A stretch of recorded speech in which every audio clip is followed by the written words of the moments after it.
ನಮಸ್ಕಾರ ಬಂಧುಗಳೇ, ಚಾಮರಾಜನಗರ ಜಿಲ್ಲೆ ಅನೂರು ತಾಲೂಕು ಮಿಣ್ಯಂ ಪಂಚಾಯತಿ ಕೊಪ್ಪ ಗ್ರಾಮದಲ್ಲಿ ಸತತ 3 ತಿಂಗಳಿಂದ ಹೇಳ್ತಾ ಇದ್ದೀವಿ, ನಮಗೆ ನೀರಿಲ್ಲ, ದನ ಕರುಗಳಿಗೆ ನೀರಿನ ವ್ಯವಸ್ಥೆ ಮಾಡಿಕೊಡಿ ಅಂತ. ಇಒ ಸಾಹೇಬರು ಹೋಗಿ ನಾಳೆನೇ ಮಾಡ್ತೀನಿ, ನೀರು ನಾಳೆನೇ ಬಿಟ್ಕೊಡ್ತೀನಿ ಅಂತ ಹೇಳಿದ್ರು. ಎಲ್ಲಿ ಸ್ವಾಮಿ ನಿಮ್ಮ ನೀರು? ನೋಡಿ ದನ ಕರುಗಳು ಕುಡಿತಾ ಇದ್ದಾವೆ, ನೋಡಿ ಏನು ಸಂತೋಷವಾಗಿ ಕುಡಿತಾ ಇದ್ದಾವೆ, ಏನು ಆನಂದವಾಗಿ ಕುಡಿತಾ ಇದ್ದಾವೆ. ನೋಡಿ ಸಂತೋಷ ಪಡಿ. ನಿಮ್ಮ ಮನೇಲೂ ಹಿಂಗೆ ಇದೇ ಪರಿಸ್ಥಿತಿ ಆಗ್ಬಿಟ್ಟಿದ್ರೆ ನೀವು ಸುಮ್ಮನಿರ್ತಿದ್ರಾ? ನೋಡಿ ಅವ್ರ ಗೋಳು ನಿಮ್ಗೆ ತಟ್ಟಲ್ವಾ? ಅವ್ರ ಶಾಪ ನಿಮಗೆ ತಟ್ಟಲ್ವಾ ಏನ್ರಿ? ಏನು ಮಾಡ್ತಾಯಿದ್ದೀರಾ ನೀವು?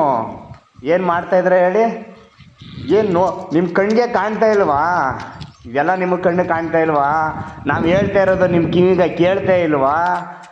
ಏನು ಸ್ವಾಮಿ, ನಾವೇನು ಕೇಳ್ತಾ ಇದ್ದೀವ? ಕುಡಿಯೋಕೆ ನೀರು ಕೇಳ್ತಾ ಇದ್ದೀವಿ. ದನ ಕರುಗಳು ಕುಡಿಯೋಕೆ ನೀರಿಲ್ಲ ಸ್ವಾಮಿ, ನೀರು ಮಾಡಿಕೊಡಿ ಅಂದ್ಬಿಟ್ಟು ನಿಮ್ಮ ಪಂಚಾಯತಿಗೆ ಬಂದು, ತಾಲೂಕು ಪಂಚಾಯತಿಗೆ, ಗ್ರಾಮೀಣ ಪಂಚಾಯತಿಗೆ ಬಂದು ನಾವು ಈ ಕೇಳ್ತಾ ಇದ್ದೀವಿ ಅಲ್ಲ. ನೀವು ಯಾಕೆ ನೀರು ಮಾಡಿಕೊಡ್ತಾ ಇಲ್ಲ ದನ ಕರುಗಳಿಗೆ? ನೀರಿದೆ ಬೋರಲ್ಲಿ, ತೊಟ್ಟಿಗೆ ನೀರು ಬಿಡೋಕೆ ಆಯ್ತಾ ಇಲ್ಲ ಅಂದಮೇಲೆ ಏನಕ್ಕೆ ನಿಮ್ಮ ಪಂಚಾಯತಿ? ನಮಗೆ ಏನಕ್ಕೆ ಬೇಕು ನಿಮ್ಮ ಪಂಚಾಯತಿ ಸ್ವಾಮಿ? ಏನು ಮಾಡ್ತಾಯಿದ್ದೀರಾ ನೀವು? ಏನು ಮಾಡಬೇಕು ಅಂದ್ಕೊಂಡಿದ್ದೀರಾ? ನಮ್ಮ ದನ ಕರುಗಳನ್ನೆಲ್ಲ ಸಾಯಿಸ್ಬೇಕು ಅಂದ್ಕೊಂಡಿದ್ದೀರಾ ನೀವು? ದನ ಕರ ಕೂಡ್ದು ಅಂದ್ಕೊಂಡಿದ್ದೀರಾ? ನೋಡಿ ಆ ದನ ನೀರಿಗೆ ಎಷ್ಟು ಪರದಾಡ್ತಾ ಇದ್ದೇವೆ, ಎಷ್ಟು ಒಡೆದಾಡ್ತಾ ಇದ್ದೇವೆ, ಏನು ಥರ ಒಣಗಿ ಎಷ್ಟು ಒಣಗೋಗಿದೆ ಅವಕ್ಕೆ ನಾಲ್ಗೆ.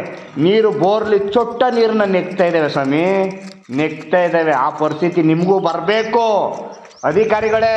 ನಿಮಗೂ ಕುಡಿಯೋಕೆ ನೀರು ಸಿಕ್ಕಬಾರ್ದು ಭೂಮಿ ಮೇಲೆ, ನಿಮಗೂ ಕೂಡ ನೀರು ಸಿಕ್ಕಬಾರ್ದು. ನೋಡ ಆ ದನಿಗೆ ಬಂದಿರೋ ಪರಿಸ್ಥಿತಿ ನಿಮಗೆ ಬರಬೇಕು, ಫಸ್ಟು ಅಧಿಕಾರಿಗಳಿಗೆ ಬರಬೇಕು. ಆ ದನಿನ ಶಾಪ ನಿಮಗೆ ತಟ್ಟಬೇಕು.